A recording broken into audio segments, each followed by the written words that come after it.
इसका मतलब क्या है? आपको बताऊं, बहुत गुप्त बात बता रहे हैं, ध्यान से पाते हैं और सबको भी भात पवाते हैं। और उस दिन अगर कोई जगन्नाथपुरी में एकादशी के दिन भात नहीं पाता, महाप्रसाद नहीं पाता, तो उसको डंडोरा लगता है। लेकिन एकादशी है और आप जगन्नाथपुरी में हो तो आप होटल में नहीं खा सकते, आप बाहर की रसोइयों में नहीं खा सकते, वहां तो आपको व्रत का ही खाना पड़ेगा। आप केवल और केवल मंदिर का प्रसाद पा सकते हो, उसमें कोई दोष नहीं। और केवल जगन्नाथपुरी नहीं, हमारी बात ध्यान से सुनना। आप घर पे बैठे हैं, एकादशी है, और उसी समय कोई बद्री विशाल भगवान का प्रसाद लेकर के आ गया, कोई श्री रंगनाथ भगवान का खीरांग लेकर के आ गया। अब आप मन में विचार करो, ये तो अन्न है तो अपराध है ना। चाहे एक कणिका लीजिए, उसमें से एक तिनका लीजिए, आपको लेना ही चाहिए। प्रसाद के प्रति अन्न बुद्धि नहीं, प्रसाद के प्रति वस्तु बुद्धि नहीं, प्रसाद के प्रति सामग्री की बुद्धि नहीं होनी चाहिए। प्रसाद के प्रति तो प्रसाद की बुद्धि है, वो अन्न नहीं है। आप उसको अन्न समझ के पाओगे तो फिर प्रसाद के प्रति अपराध बन जाएगा। चैतन्य महाप्रभु कहते हैं प्रसाद क्या है? बोले महाप्रसाद है गोविंदे, वो तो साक्षात गोविंद है। अगर एकादशी भी है और उस दिन कोई अन्न की बनी सामग्री मंदिर की प्रसाद के घर पे आ जाए, पूरी मत पाओ, थोड़ा सा उसमें से लेके मुख में ले लो, प्रसाद का सम्मान करो। तो गुप्त बात यह है कि महाप्रभु जगन्नाथ जी साल भर की समस्त एकादशियों में महाप्रसाद पाते हैं। लेकिन जैसे ही स्नान पूर्णिमा आती है, स्नान पूर्णिमा के बाद 15 दिन जो मंदिर बंद रहता है रथ यात्रा तक, उतने दिन महाप्रभु जगन्नाथ जी अन्न सेवन नहीं करते। तो इसका मतलब क्या है?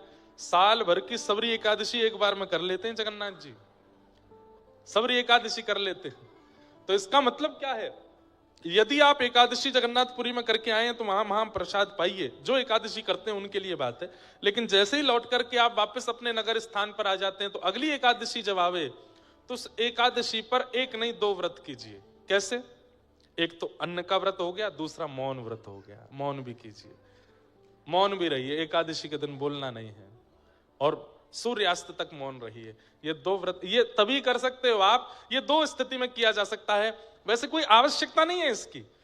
जगन्नाथपुरी में महाप्रसाद पाए तो वो एकादशी ही मानी जाती है, पर फिर भी कई लोगों के मन में वहम होता है, हमने अन्न पाया, ये पाया। पहली बात तो अन्न बुद्धि नहीं, महाप्रसाद पाया। दूसरी बात, आपकी बहुत निष्ठा है कि नहीं हमने एकादशी एक नहीं हो पाई, हमसे व्रत नहीं कर पाए, तो अगली एकादशी पर 2 एकादशी करो, अन्न की भी व्रत करो, मौन का भी व्रत करो।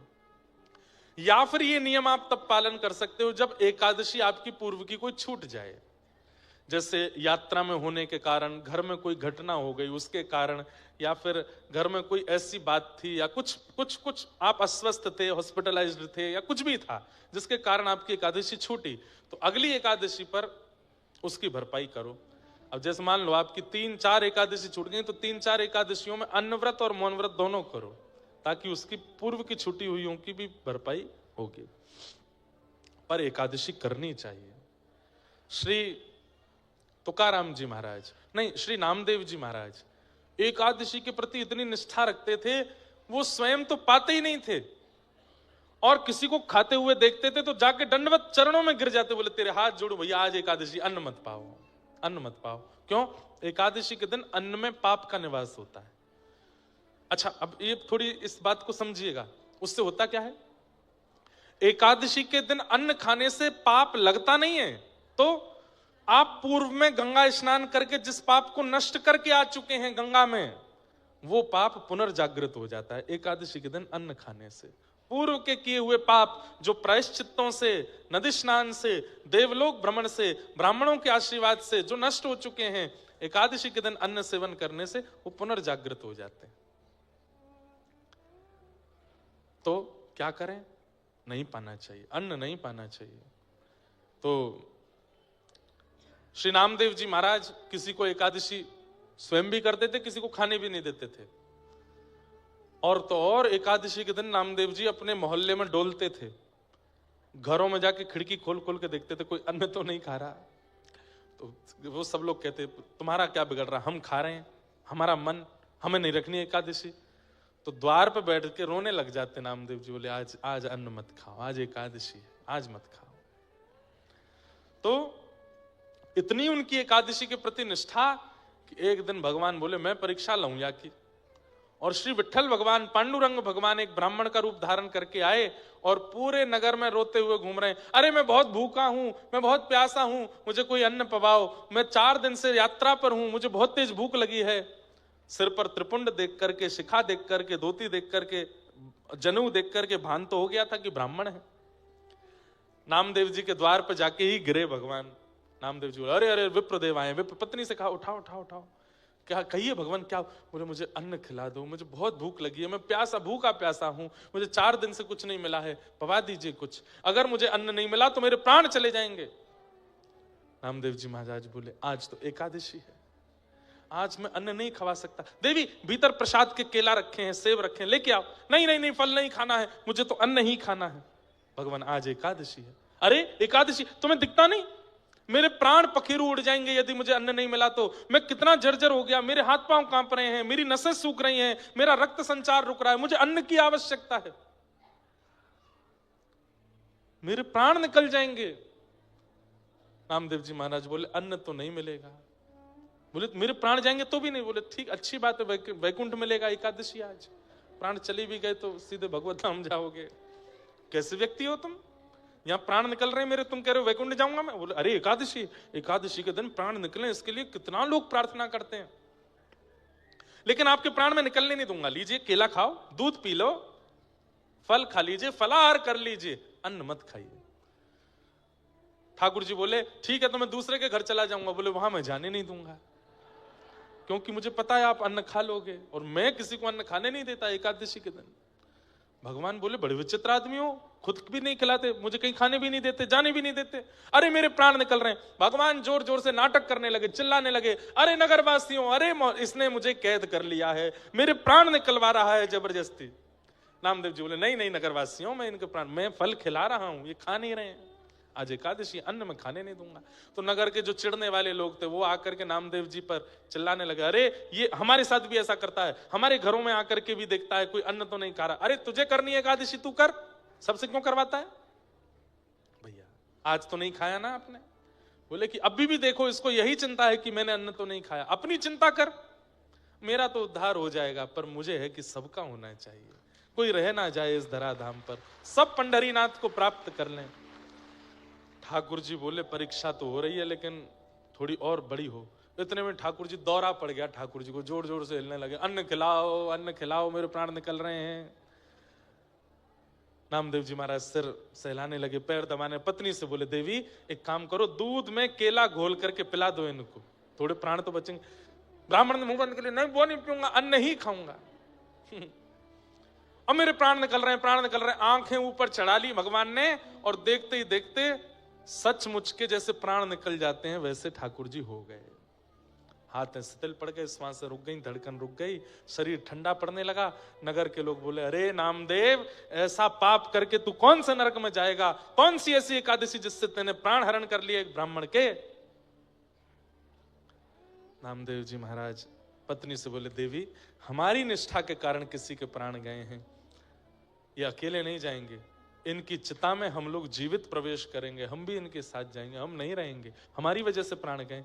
अपने घर में ही चिता बनाई, उनका शव रखा, एक शव की तरफ पत्नी पति और सब बच्चों को भी बैठा लिया, और अग्नि हाथ में लेकर के नीचे चिता में अग्नि प्रज्वलित कर ली। हाथ जोड़ के बैठ गए, हे पंडरीनाथ, मैंने एकादशी नियम तोड़ा नहीं, पर मैं किसी को देखता भी नहीं अन्न खाते हुए, इसलिए इन विप्र के प्राण गए, इसलिए मैं अपने प्राणों की आहुति इनके साथ दे रहा हूं। सब नगर के लोग देखते रहे। अग्नि जैसे ही प्रज्वलित हुई, ताप जैसे ही उस शव को लगा, उस शव थोड़ी, वो तो भगवान थे। ठाकुर जी कमर में गर्मी से लगी, इतने में ठाकुर जी उठ के बैठ गए, शंख चक्र गदा पद्म धारण चतुर्भुज रूप में प्रकट हो गए। चिता के अंदर से नामदेव जी को, पत्नी को, सबको बाहर निकाला, हृदय से लगा लिया। अरे मेरे नामा, मैं तो परीक्षा लेने आया था तेरी, और तुम उस परीक्षा में सफल हुए, तुम्हारी निष्ठा देखने आया था, कैसी निष्ठा मेरी एकादशी के प्रति।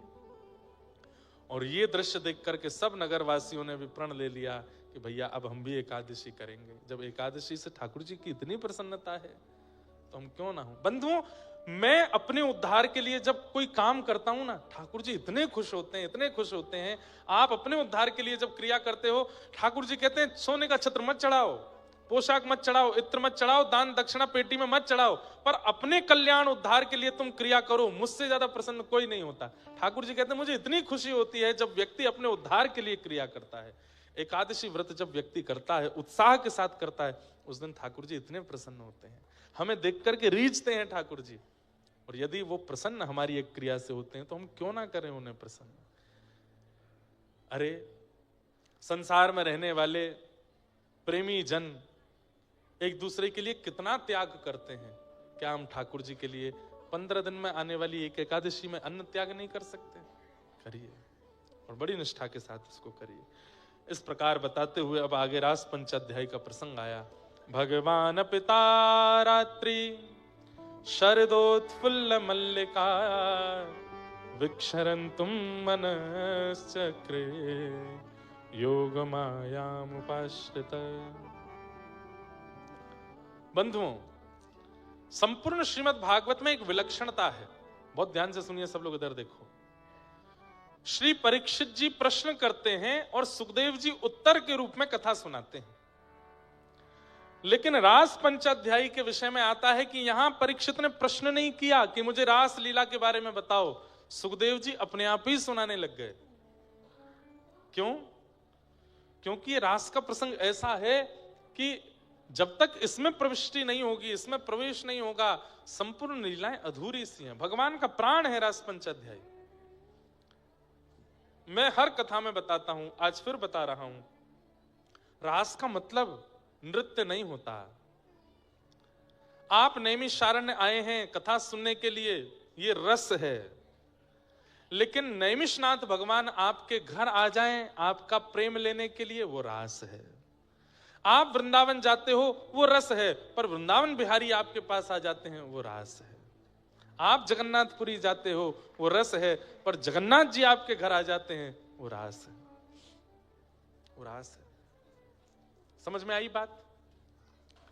आप प्रधानमंत्री से मिलने गए, वो रस, पर प्रधानमंत्री आपके घर आ गए, वो रास। रास का मतलब क्या है? मैं हरि का सुमिरन करूं, ये रस है, पर हरि मेरा सुमिरन करें, ये रास है। अपने आप को इतना योग्य बना लीजिए, भक्ति मार्ग में इतना निपुण कर लीजिए कि मेरा सुमिरन हरि करें, मैं पावा विश्राम। भक्ति पथ में गंतव्य क्या है? किसी ने मुझसे कहा आपकी व्यासपीठ का नाम भक्ति पथ है, इस भक्ति पथ का गंतव्य क्या है, डेस्टिनेशन क्या है? तब मैंने कहा भगवत ठाकुर जी मिल जाएंगे तो पथ तो रुक जाएगा, और ये पथ कभी रुकता नहीं है। तो भक्ति पथ का गंतव्य क्या है?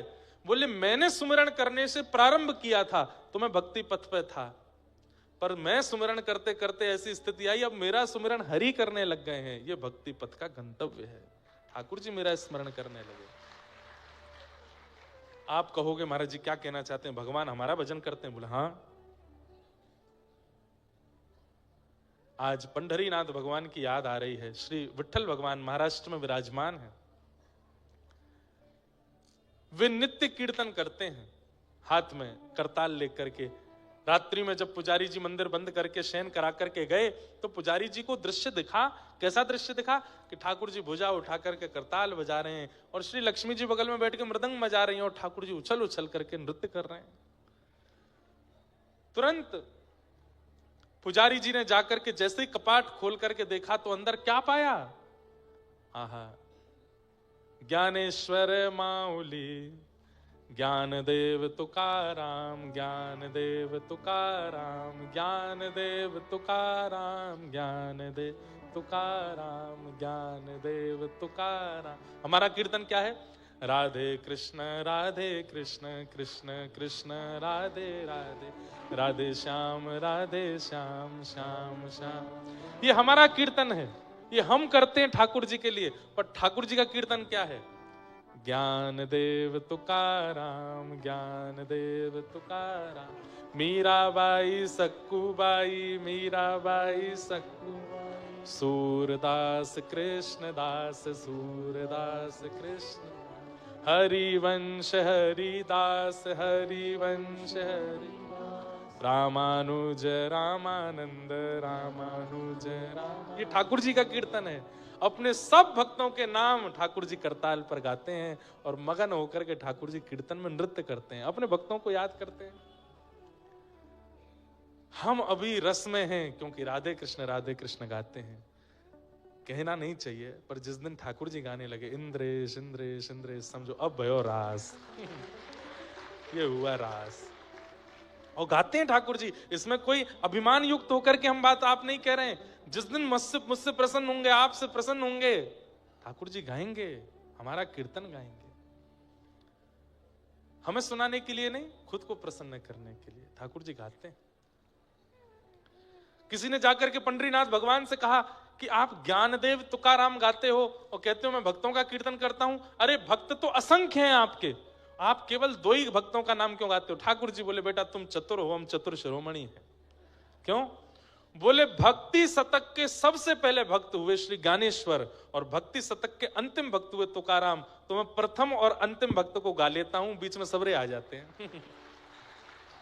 ज्ञानदेव पहले भक्त हैं, ज्ञानेश्वर माउली जब भक्ति शतक आया, 100 साल इस धरती पर केवल भक्त हुए। उसी बीच सूरदास हुए, उसी बीच तुलसीदास हुए, उसी बीच मीराबाई हुई, उसी बीच सक्कूबाई हुई, उसी बीच जितने भक्तों के नाम आप ले लो, कलिकाल में होने वाले भक्त उन 100 वर्षों के बीच में ही हुए। उनमें सबसे पहले भक्त जब पृथ्वी पर आए, उनका नाम था ज्ञानेश्वर माउली, वो भी महाराष्ट्र में हुए। और भक्ति शतक के बिल्कुल अंतिम काल में जो भक्त आए, उनका नाम था श्री तुकाराम जी महाराज। इसलिए ठाकुर जी क्या गाते हैं? ज्ञानदेव तुकाराम, ज्ञानदेव तुकाराम। बीच में सबरे आ गए, बीच में मीराबाई भी आ गई, सक्कूबाई भी आ गई, जनाबाई भी आ गई, सूरदास भी आ गए, तुलसीदास भी आ गए, सब आ गए। सबका नाम ठाकुर जी बीच में ले लेते हैं। अद्भुत है ठाकुर जी, अद्भुत है ठाकुर जी की लीला। तो रास का मतलब समझे? आप ठाकुर जी का स्मरण करो, ये रस है, पर आपका स्मरण ठाकुर जी करें, ये रास है, ये रास है।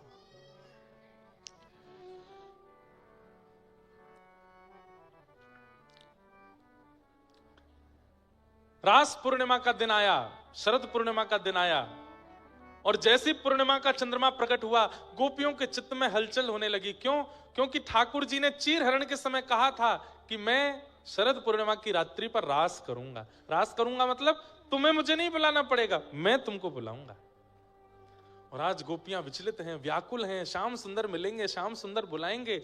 और इतने में ही कदम वृक्ष के नीचे बैठ गए ठाकुर जी, और वन में जाकर के आहा क्या कर रहे हैं ठाकुर जी? निशम्य गीतम तदनंगवर्धनम व्रज स्त्रियः कृष्ण गृहीत मानसा आजग्मुरन्योन्यमलक्षितोद्यमा सयत्र कांतो जवलोल कुंडलैः।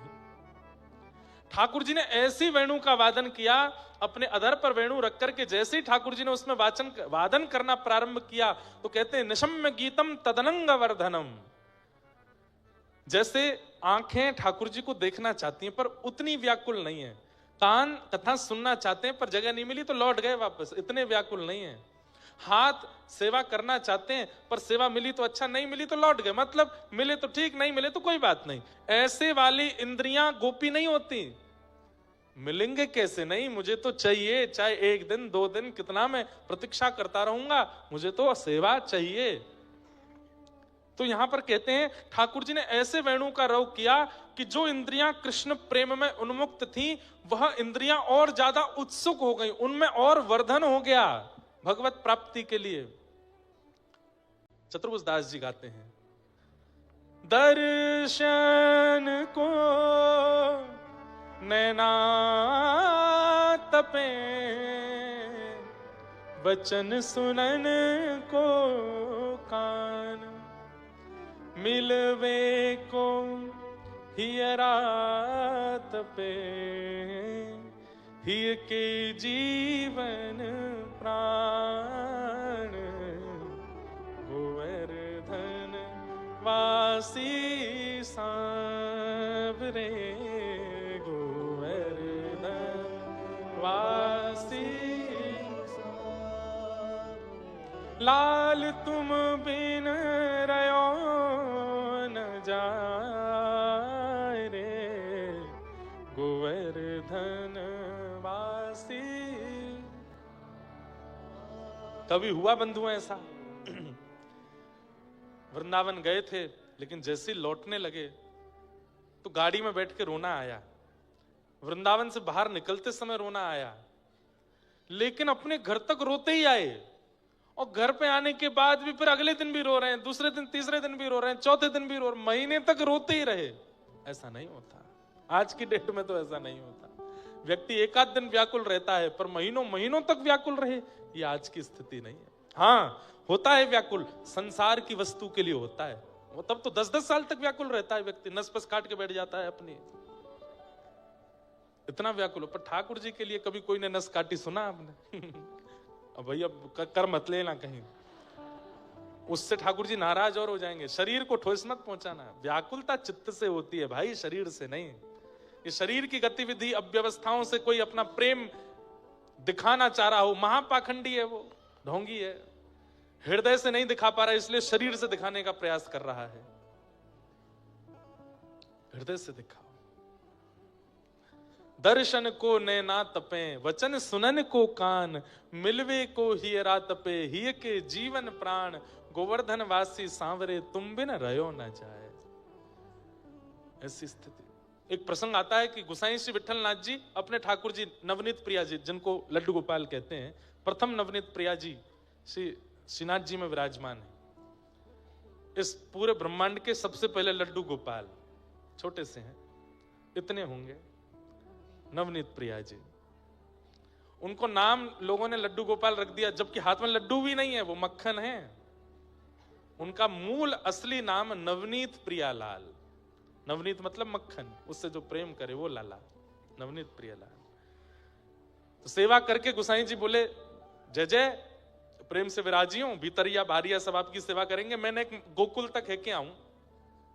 ठाकुर जी सिंहासन पर ऐसे बैठे हैं, जैसे ही गोसाई श्री विठल नाथ जी मंदिर से बाहर निकल के गए, नीचे अपने रथ पर बैठे, ऊपर मंदिर की ओर देखा तो क्या पा रहे हैं, नवनीत प्रिया जी अपने सिंहासन से उठ के जंगला पे खड़े होकर के पूछ रहे हैं, जल्दी आ जाइयो, मुझको आपकी बहुत याद आवे, जल्दी आ जाइयो, मेरो मन ना लगे। गोसाई जी देख करके गए ही नहीं, रथ को भेज दिया, बोले कि अपने जय जय को मैं कष्ट नहीं दे सकता। चाहे इतने व्याकुल, इसको कहते हैं रास। ठाकुर जी आपके लिए व्याकुल हो जाएं, आपके लिए उत्सुक हो जाएं। तो गोपियां जैसे ही कानों में वेणु रव पड़ा, सबकी इंद्रियां कृष्ण प्रेम में उत्सुक हो गईं, दौड़ने लगी गोपियां कृष्ण मिलन के लिए। जैसी अवस्था में थी, ये भी विचार नहीं किया घर के लोग क्या कहेंगे, मेरा काम अधूरा है, इसको छोड़ के चली जाऊं, पति डांटेगा, सास कुछ कहेगी, न कुछ विचार नहीं किया, निकल पड़े सीधे ठाकुर जी के पास। प्रेम ऐसा ही होता है, इतनी चिंता नहीं की जाती। दौड़ पड़ी गोपियां, और जैसे ही वन में पहुंची, वहां जाकर के देखा श्याम सुंदर मधुर वेणु बजा रहे हैं, और सब सामने खड़ी हैं गोपियां।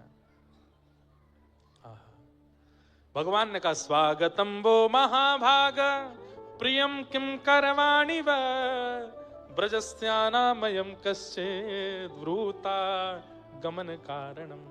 आइए आइए आइए, स्वागतम स्वागतम, सब गोपियों का बहुत बहुत स्वागत। कितनी गोपियां गई? बोले लाखों गोपियां थी। और कितनी उम्र की गोपियां हैं? कोई स्पेसिफिक एज ग्रुप की गोपी गई हैं क्या ठाकुर जी से मिलने? तो कहते हैं आबाल वृद्ध बनिता। ठाकुर जी के रास में आने वाली गोपियों में सबसे छोटी गोपी 5.5 से 6 वर्ष की है। कितने की?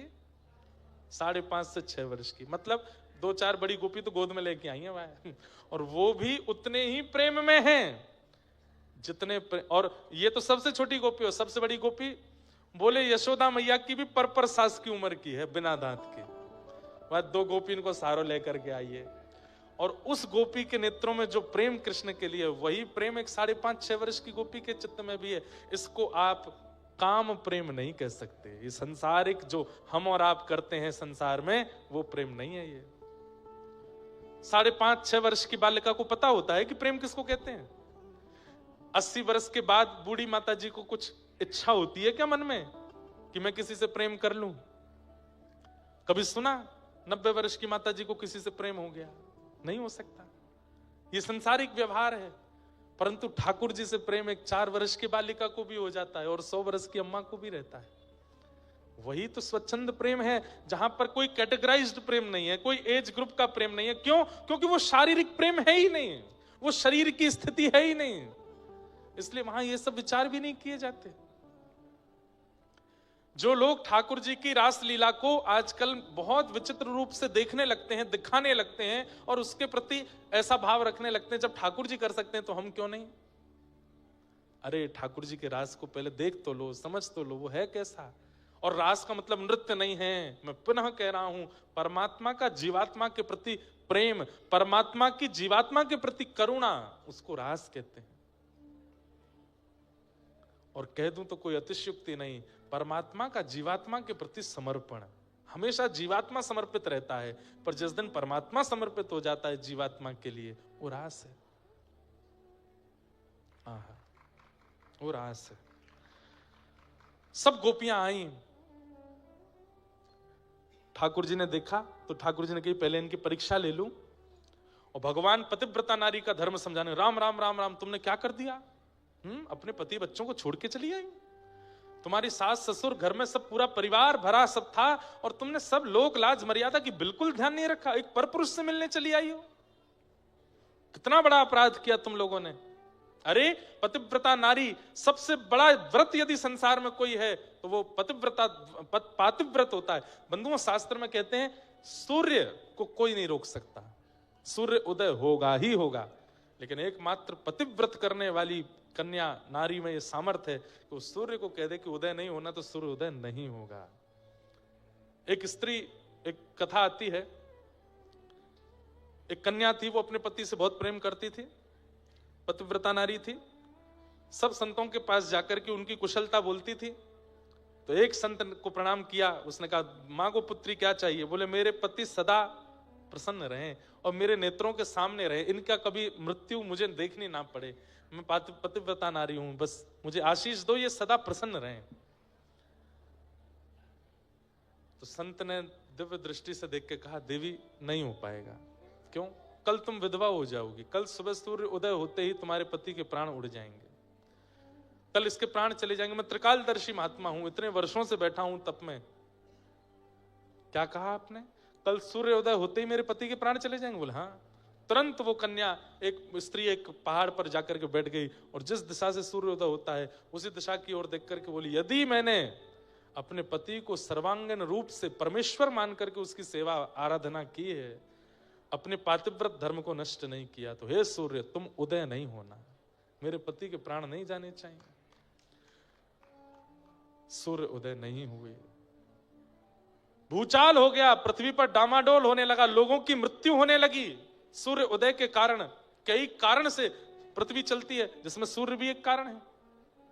कहते हैं अंततो गत्वा ब्रह्मा जी को आना पड़ा और अंततो गत्वा ठाकुर जी को आना पड़ा। बोले तुम क्यों सूर्य को रोक करके बैठी हो? बोले पहले कहिए कि सूर्योदय होने से पति के प्राण नहीं जाएंगे तो मैं अपना व्रत वापस लूंगी, अपना तप रोकूंगी। तब ठाकुर जी, ब्रह्मा जी ने कहा तुम्हारे पति नहीं जाएंगे, नहीं जाएंगे, नहीं जाएंगे। तब जाकर के उसने अपना तप पूर्व लिया और सूर्योदय हुआ, तब जाकर के सब सामान्य हुआ। इसका मतलब अच्छा केवल पतिव्रत पत्नी ही क्यों करे? पत्नी व्रत भी होता है, और ये हंसने वाली बात नहीं है, ये बहुत सीरियस बात है। पत्नी व्रत भी होता है। पतिव्रत का पालन पति करे, पत्नी करे, और पत्नी व्रत का पालन पति करे। इस व्रत में होता क्या है? केवल एक ही काम है, इनके अलावा जो है वो सब मेरे पूजनीय है, यही है मेरी जो है, इनके अलावा और कोई मेरे जीवन में नहीं। यही है बस इस व्रत में, और कुछ नहीं है। कई बार हम लोग संग रहते हैं, किसी अन्य को अपने जीवन में आने नहीं देते, पर जीवन में शरीर से तो नहीं आने दिया, पर मन से आने दिया, नेत्रों से आने दिया, उसके बारे में चिंतन किया। पतिव्रत और पत्नी व्रत वहां टूट जाता है। चित्त में भी नहीं, मन में भी नहीं, स्थिति में भी नहीं, बस यही हैं जो हैं, इसे कहते हैं पतिव्रत, इसे कहते हैं पत्नी व्रत। चाहे इनसे लाख गुना अच्छा कोई मेरे सामने आ जाए, पर ये इनका स्थान कोई नहीं ले सकता। ऐसी पत्नी के प्रति पति की भावना और पति के प्रति पत्नी की भावना, इसी को व्रत, ये व्रत सबसे ऊंचा व्रत है। इससे ऊंचा कोई व्रत नहीं है संसार में। इस व्रत का पालन करें। तो भगवान समझा रहे थे ये बात किनको? गोपियों को। और तुम सबने क्या किया है? आधी रात में अपने पतियों को छोड़ के मेरे पास आ गई हो, चलो जाओ, वापस लौट जाओ। गोपियां बोली आपका हो गया हो तो अब हम कुछ कहें? बोले हाँ बोलो। हमारे संत जन वृंदावन के कहते हैं पर ब्रह्म को कोई शांत नहीं कर पाया। पर ब्रह्म ने जो कह दिया वो पत्थर की लकीर है, उसके ऊपर कोई लकीर नहीं खींच पाया, उसके आगे कोई बोल नहीं पाया। एकमात्र यथाव्रज गोपिका नाम व्रज की गोपियां हैं जिन्होंने पर ब्रह्म को भी चुप कर दिया, शांत कर दिया। चुपचाप सुनो, आप बहुत पतिव्रत बता रहे हो, अब हमारी बात सुनो। बोले क्या? मैवं विभोर हति भवान गदितुम ऋषंशम संत्यज्य सर्व विषयां स्तव पाद मूलम भक्ता भजस्व दुर्वग्रहमात्यजास्मान् देवो यथादि पुरुषो भजते मुमुक्षु। आज मुझे पता नहीं चला समय का, मैंने सोचा कि अभी तो 12:30 हो रहे होंगे, ये तो 11:45 हो गए। अब हमें रुक्मणी विवाह कैसे करेंगे? अब रुक्मणी विवाह तो पिछले कई कथाओं से हम कर ही नहीं पा रहे, रास तक ही पहुंच पाते हैं, तो हम कहते हैं चलो राधा कृष्ण विवाह कर लो, रास में श्री प्रिया प्रियतम मिल लेंगे, वही विवाह हो जाएगा। ठाकुर जी बोले क्या करना चाहिए? मतलब अरे 5 साल से जिस पति को खिलाती पिलाती सुलाती नहलाती है, अब उसके भोजन वो करा रही है और असली पति सामने आ गया है द्वार पर, तो उसको क्या करना चाहिए? इसको भोजन कराना चाहिए, भोजन पूरा कर देना चाहिए, या आधा अधूरा भोजन छोड़ के असली पति को बैठाना चाहिए? क्योंकि 5 साल से जिस पति की सेवा कर रही थी उसकी आधी में सेवा कैसे छोड़ दे? पतिव्रता धर्म नष्ट हो जाएगा। और पतिव्रता धर्म छोड़ करके आधे में भोजन छोड़ के अगर असली पति को न लेने जावे तो भी पतिव्रता धर्म टूट जाएगा, असली तो वही है। बताइए नाथ क्या करना चाहिए? उसको भोजन पूरा मूर्ति वाले को खिलाना चाहिए या द्वार पर खड़े असली को प्रवेश दिलाना चाहिए? ठाकुर जी बोले अरे जब तक असली आया नहीं था तब तक मूर्ति वाला था, उसको खिलाते पिलाते सुलाते थे। अब भली उसने आधी रोटी खाई, असली सामने आ गया तो आधी रोटी में उठ के जाना चाहिए, उसको लेना चाहिए, उसको बुलाना चाहिए। गोपियां बोली वही बात, वो सब तो मूर्ति वाले पति हैं, इतने दिन से उनकी सेवा कर रही थी। अब जब पता चल गया कि असली पति नंद नंदन कृष्ण ही हैं, ये सामने हमारे खड़े हैं, और अगर हम उन्हें छोड़ करके आपके पास आ गए हैं तो हमने क्या अपराध किया, हमें बताओ। स्तब्ध हो गए, मौन हो गए। जिनकी जीव पर शब्द नृत्य करता है, आज ढूंढे से नहीं पता चल रहा कि उसका उत्तर क्या दूं मैं। चुपचाप बैठे ठाकुर जी। बोले सिर मत हिलाओ, उत्तर दो। और आपको सुनिए, हम जिद्दी वाली प्रेमी नहीं है बंधुओं, बहुत अच्छा है ये भाव, सुनिएगा। हमारा प्रेम जिद का नहीं है श्री कृष्ण, और हमारा प्रेम कहीं आप हमको व्यभिचारिणी मत समझना। जैसे एक व्यभिचारी नारी होती है, एक से अनेकों के साथ रह लेती है, व्यभिचारी पुरुष होता है, एक से अनेकों का संग कर लेता है। हम व्यभिचारी नहीं है, हमें आपके स्पर्श की इच्छा नहीं है, हमें आपको देखने की इच्छा नहीं है, हमें आपको सुनने की इच्छा नहीं है, हमें आपके आलिंगन की इच्छा नहीं है, आपके साथ बैठने की इच्छा नहीं है। हमारा प्रेम केवल इतने पर शुरू होगा, इतने पर खत्म हो जाएगा। कितने पर? बोले केवल हमारे सामने खड़े होकर कह दो कि तू मेरी है, बस हम चली जाएंगे लौट के। फिर जीवन में कभी मत देखना हमको, कभी मत बुलाना हमको, कभी मत मिलना हमसे। पूरा जीवन केवल इसी बात को ध्यान करके मैं व्यतीत कर दूंगी कि आपने कहा था कि आप मेरी हो। हमारा प्रेम केवल इतना है नाथ, स्पर्श का प्रेम नहीं है, मिलन का प्रेम नहीं है, वार्ता का प्रेम नहीं है, सुनने का कहने का प्रेम नहीं है, खिलाने पाने का प्रेम नहीं है। हमारा प्रेम तो केवल स्वीकारीकरण में है। आप बस हमें स्वीकार करके छोड़ दो, कह दो कि आपने स्वीकार किया, और फिर भले ही हमको आप अपने पैरों तले रौंद दो, हम कभी शिकायत नहीं करेंगे। ऐसा प्रेम हो सकता है? किसी से प्रीति हो गई और वो व्यक्ति जीवन में कभी मिला ही नहीं, लेकिन फिर भी अंत तक हम उसी के हैं, यही तो प्रेम है। हमारा आपका संसारी प्रेम कैसा है? मिलो तो प्रेम है, दिखो तो प्रेम है, वार्ता करो तो प्रेम है, खिलाओ या खाओ तो प्रेम है। तो ठाकुर जी का प्रेम ऐसा नहीं, गोपियों का प्रेम ऐसा नहीं।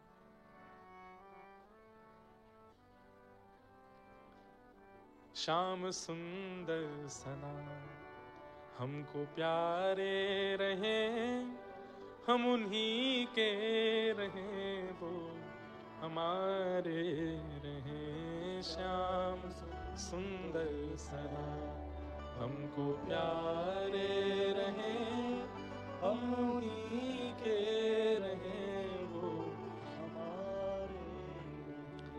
जिस डगर से मुरलिया की धुन आएगी, जिस डगर से मुरलिया धुन आएगी, उस डगर पे उमरिया ये कट जाएगी, उस डगर पे उमरिया ये कट जाएगी, उस डगर पे उमरिया ये कट जाएगी, उस डगर पे उमरिया ये कट जाएगी। उनकी तस्वीर मन में बसाए रहें, हम उन्हीं के रहें वो हमारे रहें। श्याम सुंदर सदा हमको प्यारे रहें, हम उन्हीं के रहें वो हमारे। मोह माया की नदियाँ बही जा रही,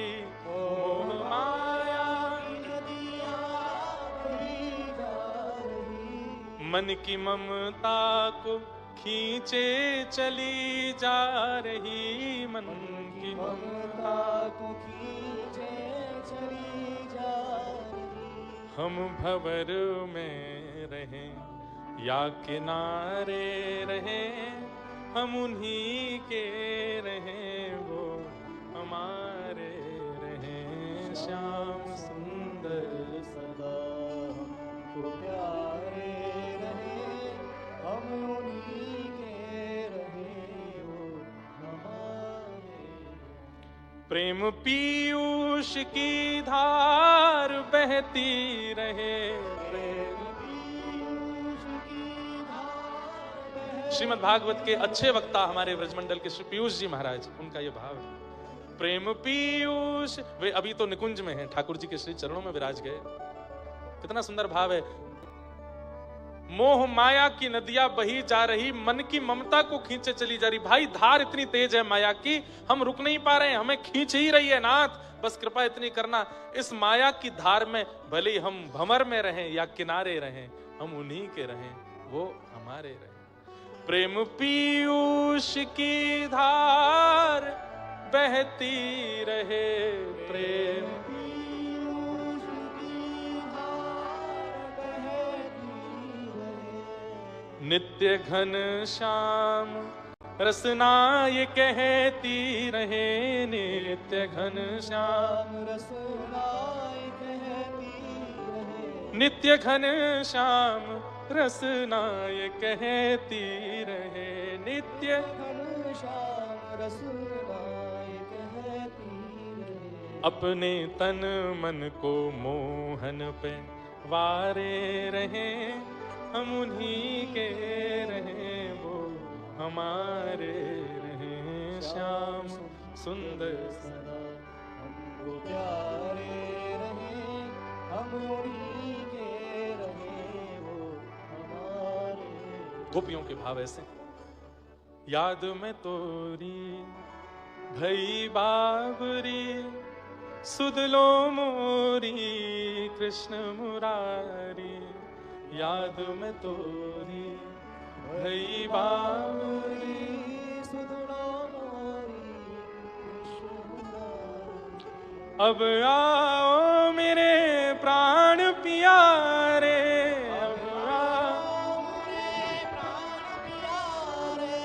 अपनाओ याजन को, मेरो मन वृंदावन में अटको, मेरो मन वृंदावन में।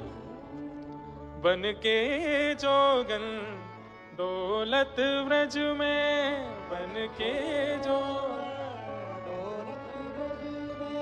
पीवत यमुना जल को, मेरो मन वृंदावन में अटको, मेरो मन। गोपियों ने अपना प्रेम प्रस्तुत करते हुए ठाकुर जी को यह बात बता दिया कि वे कोई शारीरिक प्रेमिकाएं नहीं हैं। अरे उनकी स्थिति तो ऐसी है कि वे बस एक बार ठाकुर जी कह दें कि तुम मेरी हो, चली जाएंगी लौट के और जीवन भर केवल उसी भाव में व्यतीत कर देंगी, कभी लौट करके वापस नहीं आएंगी। ठाकुर जी परीक्षा ले रहे थे और ये सब गोपियां उस परीक्षा में निपुण हो गईं। इन सबका प्रेम अद्भुत है। भगवान ने अब रास विहार करना शुरू किया। प्रत्येक गोपी के समीप जाकर के ठाकुर जी उसे इतनी योग्यता प्रदान कर देते हैं, उसके द्वारा बनी हुई वस्तु पाते हैं, उसके साथ बैठते हैं, गले में गलवैयां देते हैं, चर्चा करते हैं, कभी उसके साथ नृत्य करने लगते हैं। इस प्रकार एक एक गोपी के पास ठाकुर जी जा रहे हैं और उन्हें रास का सुख दे रहे हैं। और लाखों गोपियां थीं, पर सबके चित्त में तो नहीं, पर कुछ गोपियों के चित्त में वो आ गया जो नहीं आना था, अभिमान। किस बात से? कि हो ना हो श्याम सुंदर हमारी सुंदरता पर रीझ करके हमारे साथ बैठे हैं। ये त्रिभुवन सुंदर हैं और हम जगत सुंदरी हैं, ये इसीलिए हमारे पास बैठे हैं। क्योंकि ठाकुर जी तो इतने उत्सुक होकर के रास कर रहे हैं कि अगर कोई गोपी रूपवान नहीं भी है, उसको भी ठाकुर जी अपलक नेत्रों से देख रहे हैं। और देखते देखते ठाकुर जी के नेत्र सजल हो जाते हैं। उसके मुख पे हाथ फेरते हुए ठाकुर जी कहते हैं, तू कितनी सुंदर है। अब उसको तो लग रहा है ये मेरे रूप को देख रहे हैं, पर ठाकुर जी रूप नहीं देख रहे, उसके भाव देख रहे थे। अब उठ के ठाकुर जी जैसे ही आगे गए, उस गोपी को मान हो गया कि मेरी सुंदरता पर रीझ गए। और धीरे धीरे धीरे धीरे सब गोपियों के चित्त में कुछ कुछ बातों का मान आने लगा। किसी ने पूछा कि ये गोपियां इतनी पवित्र हृदय वाली थीं, ठाकुर जी के मिलने के बाद भी इनमें मान क्यों आया? बहुत संक्षिप्त और बहुत सूक्ष्म बात है, ध्यान से सुनिएगा। क्योंकि ये गोपियां बिना आचार्य के रास में आ गई हैं, बिना गुरु के ठाकुर जी के समीप आ गई हैं। और इन गोपियों के लिए ठाकुर जी के सामीप्य का गुरु कौन है? श्री वृषभानुनंदिनी राधा रानी। जब तक किशोरी जी संग में नहीं होंगी, तब तक इन गोपियों के चित्त में मान आता ही रहेगा। बंधुओं, हम सब भी एक गोपी हैं और हमारे गुरुदेव ही आचार्य हैं। वे आचार्य जब तक हम पर कृपा नहीं करेंगे, तब तक अगर ठाकुर जी हमें मिल भी गए तो हम कुछ ना कुछ अपराध कर बैठेंगे। इसलिए गुरु आश्रय बहुत आवश्यक है। गुरु आश्रय के बाद ही भगवत सन्निधि संभव हो सकती है। हमारे गिरिराज जी के पंडित श्री गया प्रसाद जी महाराज, उनके जीवन काल में एक समय आया कि वे बीच के 5-6 वर्षों तक एक भी शब्द कुछ और बोलते नहीं थे, केवल एक ही बात बोलते थे, गुरु चरणों में अनुराग। गुरु चरणों, कोई कुछ भी कहे, राम राम भी कहे तो उससे कहते गुरु चरणों में अनुराग। किसी ने कहा, जब 5 वर्ष तक यही एक शब्द बोलने के बाद किसी ने उनसे कहा, बाबा आप 5 साल तक यही बात क्यों कहते रहे? बोले, मैं ये समझाने के लिए बोलता रहा, कितने भी साधन कर लो, गुरु चरणों में अनुराग नहीं होगा तो प्रिया प्रियतम की प्राप्ति नहीं होगी। उनके प्रति अनुराग, उनके प्रति विश्वास, उनके प्रति समर्पण लाओ चित्त में, तभी होगो, तभी लाला कृपा करेगो, तभी किशोरी जी कृपा करेंगी। क्योंकि गुरु मान विहीन करता है। ठाकुर जी अंतर ध्यान हो गए, गोपियां विचलित हो गईं और विचलित व्यथित गोपियां ढूंढ रही हैं यत्र तत्र। हम सोचते थे कान्हा कहीं कुलजन में होगा, हम सोचते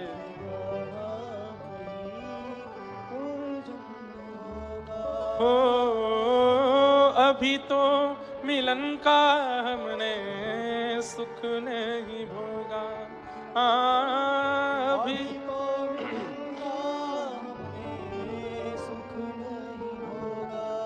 सुन के प्रेम की परिभाषा, सुन के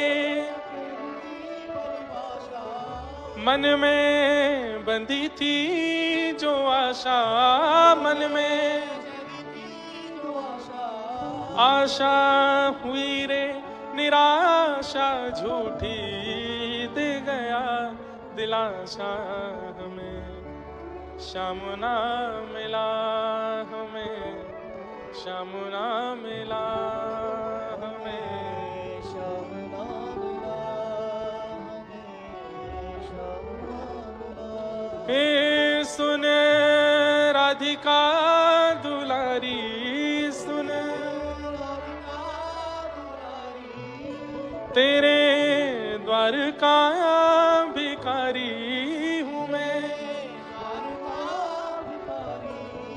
तेरे श्याम का पुजारी,